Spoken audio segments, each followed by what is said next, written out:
انسانوں کی تاریخ کی سب سے بڑی سیر 7 آسمانوں کی سیر الاسراء والمعراج. Do you believe that Muhammad went to heaven on a winged horse? Yes, I believe in God. شب معراج میں سدرۃ المنتہا. یہ اتنا عظیم سفر مکہ میں رسول اللہ صلی اللہ علیہ وسلم کی زندگی میں سب سے مشکل اور سخت وقت میں ہوا. پہلے آپ صلی اللہ علیہ وسلم کا بائیکاٹ کیا گیا، پھر آپ صلی اللہ علیہ وسلم کے سب سے قریبی لوگ حضرت ابو طالب اور حضرت خدیجہ رضی اللہ تعالی عنہا کی وفات.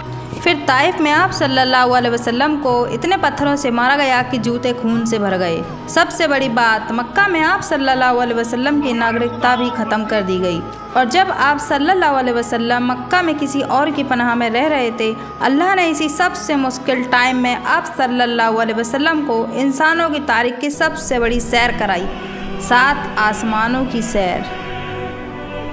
A journey like none before.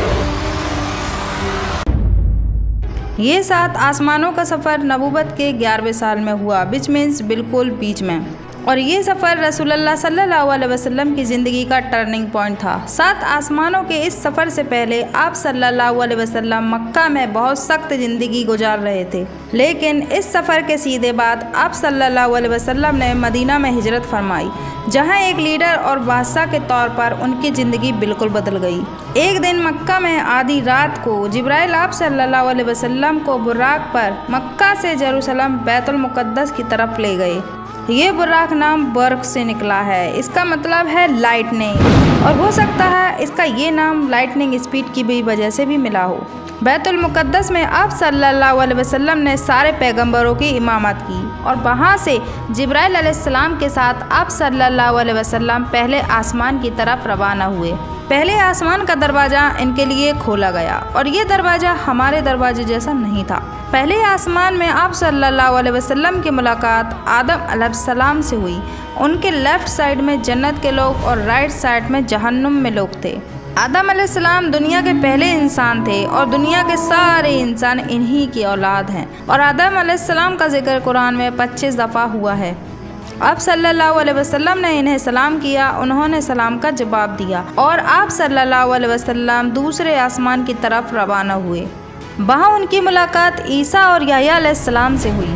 عیسیٰ اور یحییٰ علیہ السلام ایک دوسرے کے کزن تھے، جنہیں کرسچینٹی میں جیزس اور جان دا بیپٹسٹ کہا جاتا ہے. یہ دونوں پیغمبر آج سے 2000 سال پہلے رومن امپائر کے اسٹیٹ فلسطین میں پیدا ہوئے، اور ان دونوں کزن کی زندگی بہت ہی مشکل حالات میں گزری. حضرت یحییٰ علیہ السلام کو ایک ظالم حکمران نے شہید کر دیا، اور ان کی شہادت کو آج بھی لوگ کربلا میں امام حسن کی شہادت سے کمپیئر کرتے ہیں. ان کے کزن عیسیٰ علیہ السلام کے ساتھ بھی یہی ہونے والا تھا، لیکن اللہ نے آخری ٹائم انہیں دنیا سے اٹھا لیا.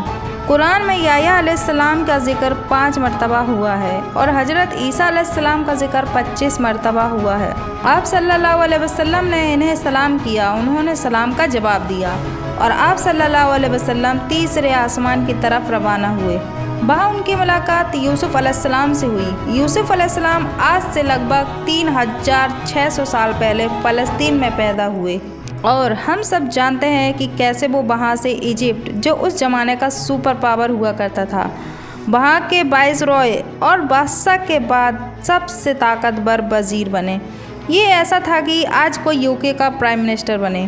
یوسف علیہ السلام کا ذکر قرآن میں 27 مرتبہ ہوا ہے، اور یہ واحد پیغمبر ہیں جن کی ڈیٹیل قرآن میں بائبل سے بھی زیادہ ہے.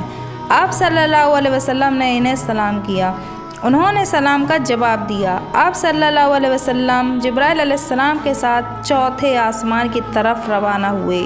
وہاں ان کی ملاقات ادریس علیہ السلام سے ہوئی. ادریس علیہ السلام دنیا کے پہلے انسانوں میں سے تھے.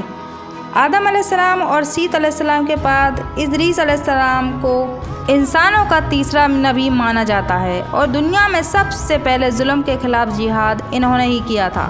ادریس علیہ السلام کو دنیا کا پہلا سائنٹسٹ بھی سمجھا جاتا ہے، کیونکہ انہوں نے پہلی دفعہ دنیا میں پین قلم یوز کیا تھا، اور پہلی دفعہ آسمان میں اسٹارز اور پلانٹس کی موومنٹ کو آبزرو کر کے انسانوں کی زندگی آسان بنائی تھی.